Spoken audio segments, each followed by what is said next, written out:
Assalamualaikum warahmatullahi wabarakatuh. Alhamdulillahirabbil alamin. Wassalatu wassalamu ala man fasahatuhu bi'rawinu bin wa ala alihi wa sahbihi ajma'in wa ba'd. Rabbi zidna ilman warzuqna fahman amin. Alhamdulillahirabbil alamin. Pada kesempatan kali ini kita akan masuk pada pertemuan yang kedua dari mata kuliah Edupreneurship. Teman-teman semua, karena pembelajaran kita masih daring, kemudian untuk memaksimalkan materi, saya membuat video materi untuk pertemuan kita yang kedua. Baik teman-teman, langsung saja. Materi kita adalah mengidentifikasi peluang usaha kursus bahasa Arab berbasis TK. Yang akan kita pelajari adalah konsep peluang usaha pendidikan, ya. Fokus di bagaimana kita bisa membuat, mengonsep, mengelola peluang usaha pendidikan. Apa yang akan kita bahas yaitu opportunity recognition, kemudian karakteristik usaha pendidikan, dan studi kasus usaha kursus bahasa Arab. Yang pertama, tentang konsep peluang usaha pendidikan ini. Tentu saja dalam kajian Edupreneurship ini, teman-teman, peluang usaha dimaknai sebagai kemampuan seseorang untuk membaca kebutuhan masyarakat terhadap sebuah layanan pendidikan, ya. Jadi bagaimana kita itu bisa dengan jeli, dalam tanda kutip jeli, melihat peluang yang ada di masyarakat. Masyarakat ini butuhnya layanan pendidikan apa sih? Dalam kasus bahasa Arab, tentu saja layanan-layanan bahasa Arab apa saja yang dibutuhkan oleh masyarakat untuk mengakses pembelajaran bahasa Arab. Tentu saja layanan ini atau kebutuhan ini atau peluang ini sangat tergantung pada perubahan konsep, kemudian juga perkembangan teknologi, kemudian meningkatnya kebutuhan kompetensi tertentu. Oleh karena itu, seorang edupreneur dituntut mampu mengidentifikasi peluang, memahami karakteristik usaha, dan mengembangkan model usaha yang relevan bagi masyarakat. Tentu saja peluang-peluang itu tergantung tempat di mana kita ingin membuka layanan bahasa Arab, ya. Karakteristik masyarakat perkotaan dan di pedesaan tentu saja kebutuhan akan bahasa Arabnya berbeda, ya. Belum lagi nanti jika disandingkan dengan bagaimana perkembangan teknologi itu. Ada AI, kemudian ada video ada macam-macam layanan-layanan online, itu tentu saja akan mempengaruhi bagaimana kita melihat peluang pelayanan pendidikan bahasa Arab. Dan kita masuk ke identifikasi peluang. Kemudian bagaimana sih caranya kita bisa mengidentifikasi peluang yang ada, kemudian kita bisa eksekusi untuk menyusun atau mengonsep tentang layanan bahasa Arab yang ingin kita berikan di masyarakat. Nah, kemudian opportunity recognition ini adalah proses, ya. Proses mengidentifikasi peluang usaha yang ada di masyarakat itu seperti apa sih? Nah, apa yang kita amati? Yang kita amati adalah kebutuhan pasar, perubahan lingkungan, serta kemampuan atau sumber daya yang dimiliki oleh individu atau organisasi. Nah, kebutuhan pasar ini tentu saja kita harus melakukan riset, ya. Riset ini tentu saja kita membuat survei kecil-kecilan. Yang dibutuhkan masyarakat itu apa sih tentang layanan pembelajaran bahasa Arab itu? Kemudian perubahan lingkungan, kita itu ada di lingkungan yang seperti apa?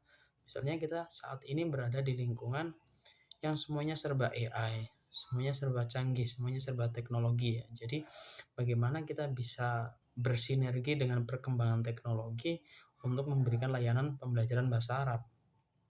Kemudian kemampuan sumber daya di organisasi kita atau di layanan kita. Dalam hal ini tentu saja sejauh mana kemampuan kita untuk membuat layanan bahasa Arab.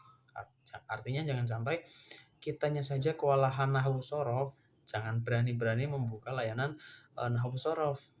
Kitanya kewalahan membaca kitab gundul, jangan memberikan layanan kitab gundul. Artinya layanan-layanan yang akan kita berikan, yang akan kita susun itu sesuai dengan kemampuan sumber daya manusia yang kita miliki. Nah, di dalam mengidentifikasi opportunity ini, apa yang kita lihat? Yang pertama, mengidentifikasi kebutuhan masyarakat. Masyarakat ini sebenarnya butuhnya itu layanan yang seperti apa? Apakah dia butuhnya adalah sekedar jam tambahan atau kursus keterampilan dalam wacana bahasa Arab adalah maharah, atau pembelajaran bahasa asing yang itu menunjang level pendidikan mereka, level pendidikan anak-anak mereka atau merekanya ya. Jadi kita ini mau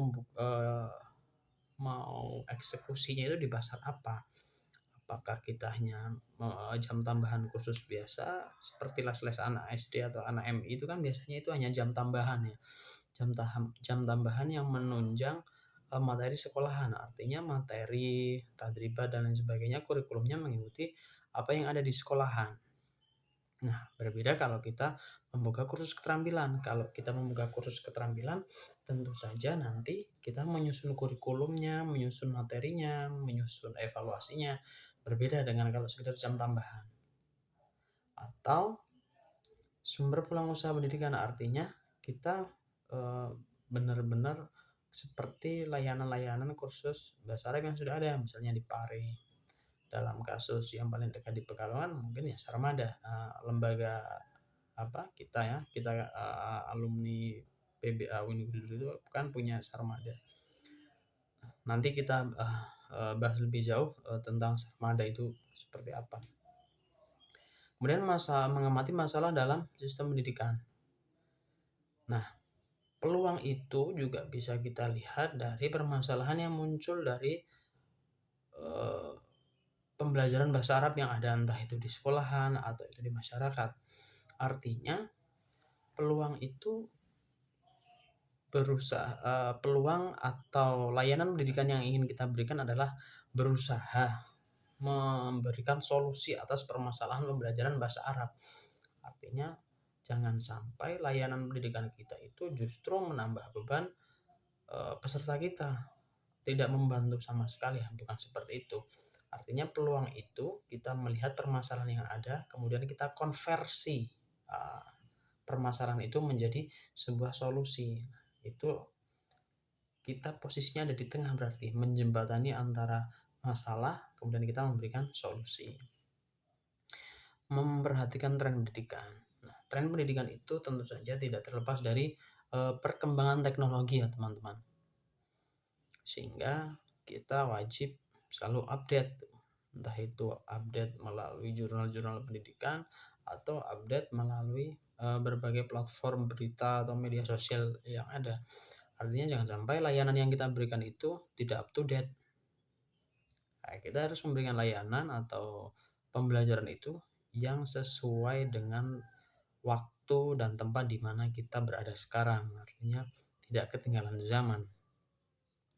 Memanfaatkan kompetensi pribadi. Tentu saja layanan yang akan kita berikan itu tidak terlepas dari kemampuan kita atau kemampuan SDM yang kita miliki. Misalnya dalam kasus Sarmada, kita memiliki banyak SDM, teman-teman kita yang alumni luar negeri, entah itu dari Timur Tengah maupun dari Afrika.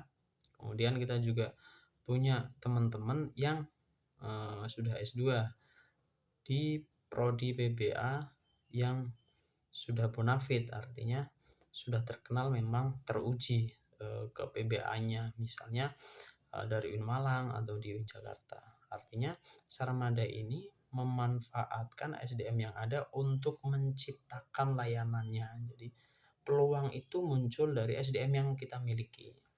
Jadi kita melihat peluang ini dari berbagai angle ya. Tadi yang pertama adalah kebutuhan masyarakat. Tentu saja layer yang pertama adalah kebutuhan masyarakat itu apa. Ini menjadi peluang untuk memberikan layanan pembelajaran atau untuk membuka bisnis yang berkaitan dengan layanan pembelajaran bahasa Arab. Kemudian yang kedua adalah mengamati masalah yang ada. Masalahnya itu apa sih? Nah, kita berdiri di tengah untuk memberikan solusi. Yang ketiga adalah tren pendidikannya itu seperti apa. Dan yang terakhir SDM yang kita miliki. Kemudian karakteristik usaha pendidikan, tentu saja usaha pendidikan ini tidak hanya berorientasi pada ekonomi, tidak berorientasi pada penghasilan saja, tetapi juga kita bertanggung jawab untuk meningkatkan kualitas kemampuan peserta yang belajar di tempat kita ya. Artinya kita tidak hanya mengharapkan bayaran, mohon maaf, artinya kita juga bertanggung jawab atas layanan yang kita berikan. Jangan sampai kita itu sudah dibayar tapi layanan kita tidak maksimal. Nah, sehingga kita bertanggung jawab pada dua sisi nih. Yang pertama, kita bertanggung jawab secara ekonomi untuk menghidupi anggota kita atau untuk menghargai keilmuan kita. Meskipun harga yang kita tentukan itu pasti tidak sebanding dengan effort dan keilmuan yang kita berikan. Yang kedua adalah kita juga bertanggung jawab secara moral untuk memberikan layanan yang terbaik kepada peserta didik kita. Kenapa? Karena usaha pendidikan ini tidak hanya berbasis pada profit oriented, tapi kita juga punya kewajiban untuk meningkatkan kualitas peserta yang ikut belajar di tempat kita. Nah, jadi mindset ini yang perlu ditanamkan kepada teman-teman sehingga mata kuliah edupreneurship ini menjadi relevan karena teman-teman itu alumni PBA, belajarnya bahasa Arab. Edupreneurship ini berusaha untuk memberikan bekal kepada teman-teman bagaimana sih mengemas apa yang sudah kita pelajari di kampus itu menjadi sebuah produk yang siap dinikmati oleh masyarakat. Nah, jadi edupreneurship ini tentu saja berusaha meningkatkan kemampuan teman-teman di bidang usaha yang usahanya itu adalah produknya layanan pembelajaran bahasa Arab. Karena tentu saja otak-otak bisnis itu otak-otak bisnis yang ada di PBA itu tentu banyak sekali, tapi kadang kan kita bingung. Saya alumni PBA ingin bisnis yang berkaitan dengan apa yang sudah saya pelajari di kampus. Nah, tentu saja edupreneurship berada di posisi untuk memberikan layanan kepada teman-teman bagaimana mengemas ya apa yang sudah kalian pelajari di kampus untuk siap disajikan kepada masyarakat ya. Karena saya yakin tidak semuanya itu tertarik mengabdi di instansi ya. Ada yang ingin membuka usaha sendiri, ada yang tidak suka terikat, ada yang sukanya bisnis, tidak suka di bidang pendidikan. Nah, edupreneurship ini berusaha untuk memberikan wacana yang lain. Kalau teman-teman tidak mengajar di instansi, ya teman-teman buka instansi sendiri. Teman-teman dalam bahasa kasarnya itu teman-teman diajari untuk menjadi bosnya sendiri gitu. Baik, kita lanjutkan. Kemudian karakteristik usaha pendidikan itu yang tadi saya katakan, kalau kita perinci lagi, kita tidak hanya money oriented, tidak hanya berbasis pada pingin menghasilkan profit saja, tetapi kita juga bertanggung jawab secara moral untuk meningkatkan kualitas peserta didik kita. Yang pertama tentu saja berorientasi pada nilai pendidikan, karena layanan yang kita berikan atau produk yang kita sajikan adalah produk-produk layanan pembelajaran atau layanan pendidikan, sehingga kita bertanggung jawab secara moral untuk meningkatkan kualitas peserta didik kita. Kemudian kualitas layanan sebagai faktor. Nah, tentu saja produk kita akan diminati banyak orang kalau layanannya itu bagus ya. Layanan itu nanti bisa macam-macam, dari bagaimana kita mendisplay produk, bagaimana kita di posisi sebagai admin dengan calon klien-klien kita, komunikasi kita, kemudian SDM yang kita miliki, kemudian karakteristik dari lembaganya atau produk kita sendiri itu menjadi dalam bagian layanan. Kemudian memiliki dampak sosial yang luas. Artinya tadi tidak hanya memikirkan kantong sendiri, tetapi juga bertanggung jawab pada masyarakat untuk memberikan pendidikan atau pembelajaran bahasa Arab, sehingga produk kita atau lembaga kita itu dikenal luas oleh masyarakat sebagai produk atau lembaga yang berdampak, yang memiliki impact, yang memiliki posisi tawar yang tinggi di masyarakat untuk dilirik orang-orang itu akhirnya mau membeli atau memilih produk atau jasa kita untuk belajar bahasa Arab. Kemudian kepercayaan sebagai modal utama, reputasi dan kredibilitas. Tentu saja ini lama sekali ya membangun reputasi dan kredibilitas. Minimal teman-teman mulai bangun kredibilitas dan reputasi itu selama masih kuliah. Artinya selama masih kuliah kalau teman-teman itu membangun reputasi, tentu saja setelah lulus orang percaya, oh dia kok berani memberi pembelajaran atau layanan bahasa Arab, dia belajarnya dari mana, kemudian dia alumni mana. Nah ini kan reputasi. Kalau orang saja tidak mempercayai reputasi kita, bagaimana produk atau layanan kita mau dinikmati atau dipilih oleh masyarakat ya. Kita harus bisa membranding diri, bahasa kerennya, bahasa mudahnya adalah bagaimana kita membranding diri, bagaimana kita membangun citra diri sehingga kita itu dipercaya oleh masyarakat bahwa kita itu memang mampu dan berhak untuk memberikan layanan pembelajaran bahasa Arab. Dan yang terakhir, berbasis pada kompetensi dan keilmuan tadi. Artinya, layanan pendidikan yang kita berikan itu tidak terlepas dari kemampuan SDM yang kita miliki atau diri kita sendiri. Misalnya kita mau membuka jam tambahan ya. Kalau misalnya kalau nggak paham balaghah ya jangan membuka kelas balaghah. Kalau nggak paham nahwu sorof ya jangan buka kelas nahwu sorof. Buka kelas sesuai masing-masing. Misalnya pahamnya hanya lisanul jami'ah yang kitabnya Piba itu, ya udah buka layanan yang pakai lisanul jami'ah itu. Nah, kira-kira 5 hal ini yang menjadi pertimbangan bagaimana setelah kita melihat peluang tadi ya. Kita sudah melihat peluang, lantas bagaimana kita mengembangkannya ya. Mengembangkan produk atau layanan pendidikan pembelajaran bahasa Arab itu ya berbasis 5 hal ini. Berorientasi pada pendidikan, kemudian memberi pelayanan, kemudian dampak sosial, kemanfaatannya, kemudian reputasi, dan berbasis kompetensi SDM. Nah, ini studi kasus untuk kursus bahasa Arab. Nah, ini saya akan bercerita banyak tentang Sarmada, bagaimana Sarmada itu muncul dan bagaimana akhirnya Sarmada itu menjadi sebuah lembaga yang memberikan layanan pembelajaran bahasa Arab. Jadi Sarmada itu memang dikembangkan oleh alumni PBA Unsur ya. Ada Mas Syahid sama saya, terutama 2 orang ini. Embrionya sudah lama sekali semenjak kita selesai dari HMPS PBA itu kita sempat ada namanya DMA. DMA itu sama kursus bahasa Arab. DMA singkatan dari Dar Muhib Al Arabiyah ini. DMA ini kita kembangkan bareng Pak Akhos sama Pak Fahmi. Jadi memang embrionya itu embrio memang dari aktivis-aktivis orang-orang PBA dulunya.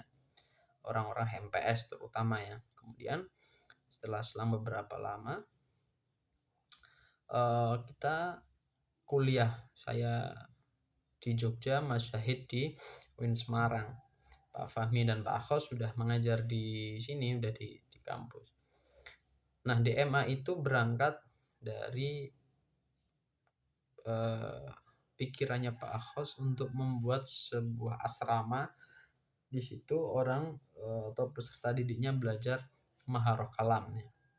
Jadi modelnya pare, persis seperti pare yang intensif bahasa Arab dalam 24 jam. Ada asramanya dan memang ada asramanya itu dulu di bundaran menuju ke kampus itu loh.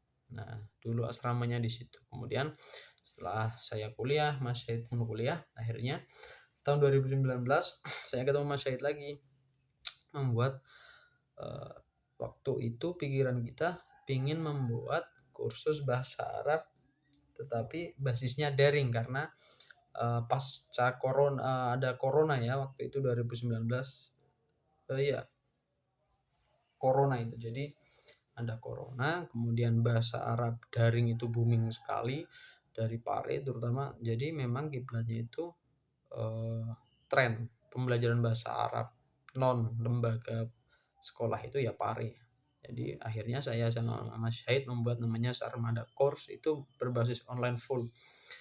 Dengan seiring berkembangnya waktu, saya selesai kuliah, masih selesai kuliah, saya mulai ngajar di sini di UIN, ketemu Pak Falik ya. Jadi memang dulu Pak Falik itu juga yang dalam tanda kutip mengkader kita di bahasa Arab ya. Ketemu Pak Falik, tanya-tanya Sarmada gimana. Akhirnya Sarmada dibentuk lagi, diseriusi lagi. Kita ada akte, kita daftarkan di akte notaris dan SK Kumham dan perizinan legalitas lainnya. Jadi peluang yang kita lihat memang saat itu hanya melihat tren saja. Tren bahasa Arab itu sedang daring ya, kita buat daring. Tapi semenjak 2025 setelah dilegalkan itu, kita melihat peluangnya itu sederhana sekali teman-teman. Kita hanya ingin membantu orang-orang yang ingin belajar bahasa Arab yang ada di Pekalongan ini terutama, tidak usah jauh-jauh ke Pare, udah itu dong. Jadi peluang yang kita lihat itu.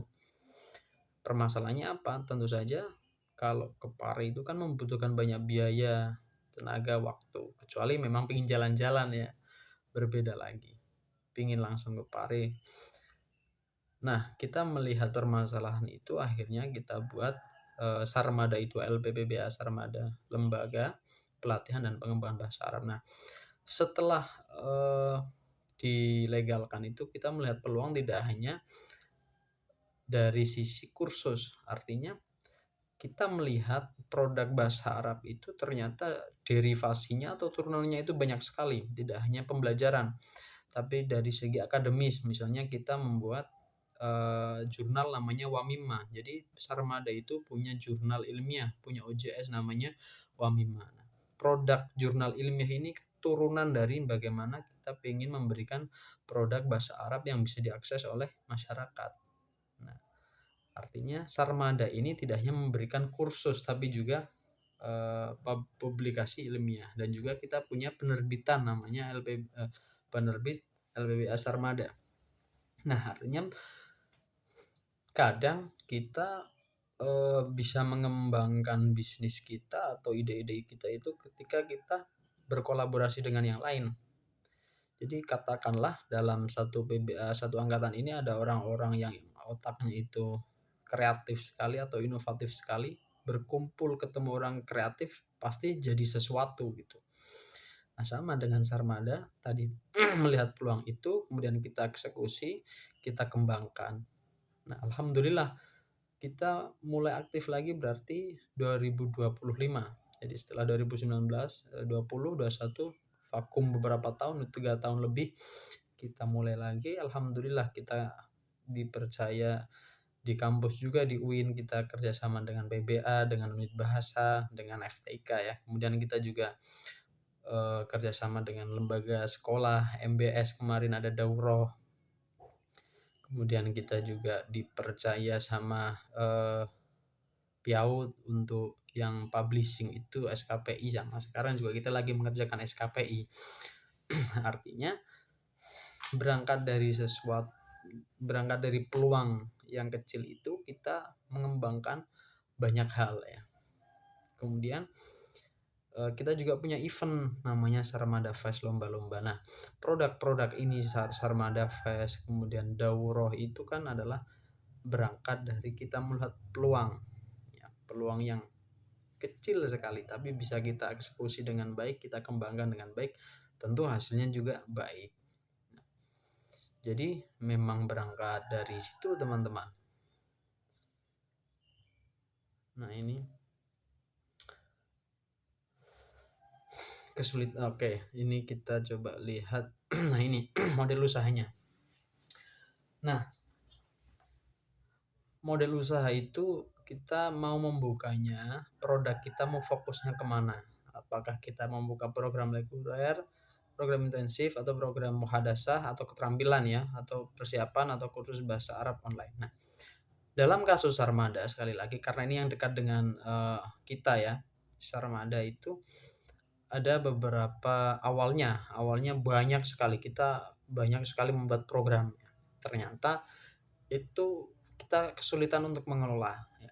Kita sulit untuk mengelola program-program itu. Akhirnya seiring berjalannya waktu kita fokus pada satu program online untuk muhadasah, kemudian persiapan TOEFL, dan juga yang terakhir kita ada namanya apa intensif 13 hari ya. Kita mengemasnya program muhadasah itu dalam bentuk intensif. Jadi kita punya 2 produk utama saat ini ya, Sarmada. Kalau teman-teman lihat di Instagramnya itu kan yang di Sarmada Fest itu banyak sekali program ya, bahkan sampai program tahfiz dan lain sebagainya, karena memang kenapa kita merambah ke Al-Quran juga, karena memang bahasa Arab awalnya sumbernya pokoknya dari Al-Quran.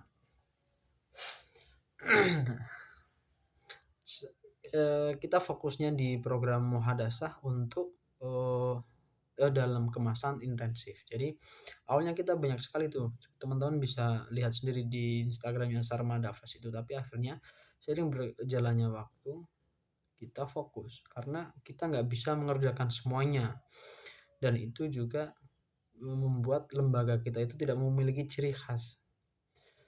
Awalnya semua ide yang muncul kita eksekusi, akhirnya program terlalu banyak. Dengan program yang banyak itu ternyata malah tidak efektif karena nggak keurus semuanya. Jadi akhirnya difokuskan yang menjadi ciri khasnya Sarmada itu seperti apa. Nah, tentu saja pemilihan program ini berdasarkan tadi SDM yang kita miliki. Kita rancang kurikulumnya, kita rancang buku ajarnya, kita rancang materinya, kita rancang evaluasinya ya. Jadi memang lama mengembangkan suatu produk itu lama, tapi harus kita mulai ya. Di awal mungkin kita salah langkah, tapi produk kita itu lama-lama akan semakin terbentuk dan menjadi karakteristik dari lembaga kita. Strategi pengembangannya tentu saja banyak ya. Ini teman-teman tinggal mau kreatif dan inovatif saja. Nanti bisa mengembangkan produk seperti tadi Sarmada. Awalnya semuanya digarap semua, ternyata itu nggak efektif.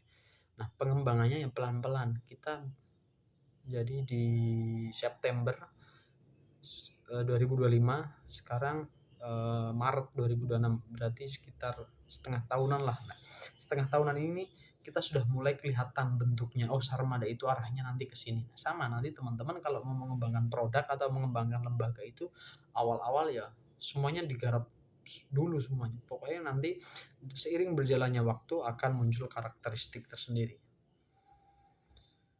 Oke, kira-kira seperti itu materi kita pada kesempatan kali ini teman-teman. Semoga bermanfaat. Terima kasih. Wassalamualaikum warahmatullahi wabarakatuh. Nanti ada tugasnya adalah menganalisis pasar ya. Nah, ini tugas entrepreneurship materi kedua, nanti nama, NIM, kelasnya nanti disertakan semesternya juga ya. Ini ya, di sini ada kelasnya, misalnya kelas A atau kelas B atau kelas C semester berapa gitu, NIM-nya, nama. Kemudian tugasnya adalah mengidentifikasi berbagai bentuk usaha kursus yang ada di tengah masyarakat. Jadi gampang sekali, nanti kalian bisa cari di internet, bisa cari di Instagram, banyak sekali. Yang kedua adalah melakukan survei pasar sederhana untuk mengetahui kebutuhan pendidikan, kemudian menganalisis peluang usaha, kemudian menyusun tabel analisis. Ini tabelnya sudah ada. Yang pertama adalah kalian coba lihat objek yang dianalisis adalah kursus bahasa Arab, bimbing. Kalau kursus bahasa Arab tadi ya banyak sekali di Instagram, termasuk Sarmada juga, atau di internet. Kalau bimbingan belajar berarti bisa yang individu atau bisa yang lembaga. Kemudian kursus komputer atau desain, kursus tahfiz, kursus keterampilan. Nah, teman-teman fokusnya di nomor 1 dan 2 aja. Kursus komputer dan kursus tahfiz, kursus keterampilan ini kalau kita bahas ya nanti bisa maharoh kalam, maharoh qiraah gitu ya. Kursus tahfiz ya berarti yang fokus tahsin tahfiz. Kemudian kursus komputer dan desain ini terlalu jauh sekali ya. Mungkin arahnya adalah media pembelajarannya, tapi kita fokus di nomor 1 dan 2 aja. Kursus bahasa Arab sama bimbingan belajarnya. Nah, yang dianalisis apa? Yang pertama adalah bentuk kursus yang sudah ada. Minimal 3 lembaga kursus. Misalnya nama kursusnya apa, kemudian jenis kursusnya seperti apa, target pesertanya mereka siapa, sistem pembelajarannya kayak apa, keunggulannya apa. Misalnya nomor satu kalian lihat di PARE, jenis kursusnya apa, target peserta mereka itu siapa, sistem pembelajarannya bagaimana, apakah online atau offline atau asrama atau sistem sekolah atau bagaimana. Nah, kalian coba analisis keunggulan mereka itu apa. Kemudian yang kedua misalnya sarmada, kemudian jenis kursusnya apa, targetnya siapa, sistem pembelajarannya gimana, keunggulannya sarmada itu gimana. Ya itu 3. Kemudian survei pasar pendidikan. Ini di sini saya menuliskan 10 responden ya. Itu maksimal, bukan minimal, 10 responden, maksimal 10 responden. Jadi teman-teman usahakan untuk 10 orang yang ditanya tentang apa. Yang pertama, kursus yang pernah mereka ikuti. Kalau enggak pernah, berarti kira-kira kursus yang mereka butuhkan itu apa. Kemudian kisaran biayanya itu berapa. Nah, ini digunakan untuk kita mengembangkan produk sehingga kita bisa melihat oh ternyata yang dibutuhkan di masyarakat itu kursus A. Kisaran biayanya segini sampai segini. Ini 10 responden maksimal ya. Minimal ya 5 lah, minimal 5 sampai 10 ya. Yang ketiga, analisis opportunity recognition tadi, analisis peluangnya. Kira-kira ya, kira-kira kebutuhan atau masalah terkait dengan pembelajaran bahasa Arab yang muncul di masyarakat itu gimana sih? Ya. Kemudian peluang usaha dari masalah atau kebutuhan itu akhirnya peluang usahanya itu apa? Kemudian targetnya siapa? Keunggulan ini adalah tabel nomor 3 ini adalah penilaianmu sendiri, bukan dari masyarakat. Hasil survei kamu, hasil survei di atas, kemudian diturunkan di tabel nomor 3 ya. Hasil pemahamanmu, misalnya hasil pemahaman itu entah itu dari survei yang nomor 2 atau dari pemahamanmu yang kamu rasakan sendiri itu seperti apa, kemudian dinilai oh peluangnya ternyata seperti ini, targetnya siapa, kemudian keunggulan idemu itu apa. Yang terakhir kesimpulan. Nah, di sini kamu menyimpulkan jenis kursus yang paling banyak diminati dari respondenmu itu apa. Jadi, semakin banyak responden, semakin baik. Ya. Tadi 5 sampai 10 saja tapi untuk latihan. Kemudian pulang usaha pendidikan yang potensial. Akhirnya setelah jenis kursus yang kamu lihat itu adalah misalnya kursus muhadasah, ya udah kamu buat peluang usahanya membuat produk atau layanan pembelajaran muhadasah. Kira-kira disesuaikan dengan hasil dengan pengamatanmu. Kira-kira cocoknya daring atau luring atau model asrama. Yang terakhir, ide usaha kursus yang ingin dikembangkan. Ide kursus yang ingin dikembangkan apa? Misalnya membuat lembaga kursus berkelompok atau membuat jam kursus tambahan. Oke, kira-kira seperti itu saja ya teman-teman. Terima kasih. Sekali lagi, wassalamualaikum warahmatullahi wabarakatuh.